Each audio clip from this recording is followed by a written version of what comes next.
It's the second day on the Financial Inclusion for Women Empowerment Conference live in Sun City. And with me, I have Professor Novelli from the UK who are allowed to introduce herself.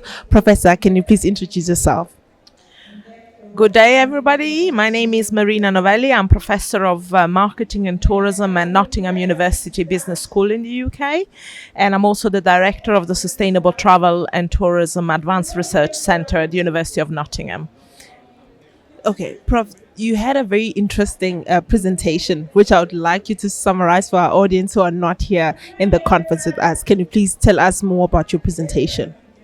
Well, my presentation was very much capturing the good, the bad, and the occasionally ugly of being a woman in the tourism sector.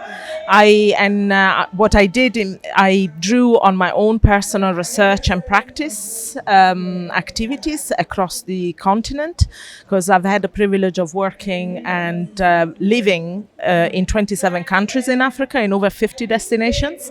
So I drew on my experience of working with a number of inspiring women and also denouncing and narrating the challenges and the opportunities that some of those women had to go through over the years.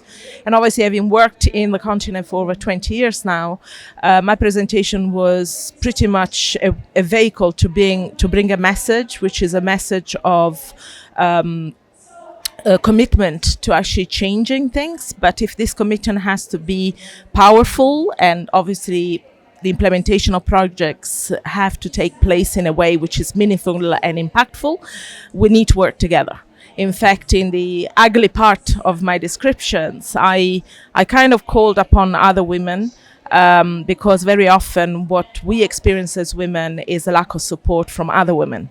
And I think there was probably, from the audience and the clapping that I could see, that was probably an agreed issue that a lot of women kind of shared, but they kind of feel fearful of denouncing most of the time. Okay, so thank you so much for the summary, but I want now to break it down a little bit, because you said it's a research. A research would have a aim and then findings. Can you please tell us more about the research aim and what did you find from your research? Absolutely. Over the past 4 years, and the reason why I'm here in South Africa and also collaborating with your university, with TUT, is connected to a Liverpool Trust International Fellowship project, which I've been running for the past 18 months. And the theme of that project is on accelerating youth entrepreneurship for sustainable tourism development. And we've been working with colleagues from Kenya and South Africa to try and find models and develop a toolkit to improve opportunity for youth to access employment and fair employment.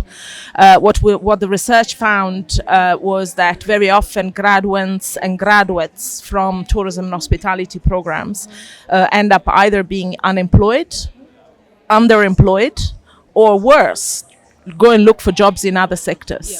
So the whole point here, and obviously this is an inclusive narrative that looks at young men and young women on how to better acquire skills which are obviously the one that are required, but most importantly find ways to incubate their ideas in a way that they don't have to necessarily only look for waged work, but they could start their own business, and how to support starting new business in the tourism, hospitality and transport. Let's say the travel part of it is one of the things that we are trying to do, particularly within the sustainability agenda. That is the underlying path of what we are committed to. So what is the next step from here? I know that there's this meeting and a lot of powerful women like you are here and you guys are discussing. What do you wish to go away with or have happened after this meeting? Yes. I mean, I was very privileged to be invited to this event for two reasons. One is because obviously is a great networking opportunity. I've met some great minds and potentially great potential partners.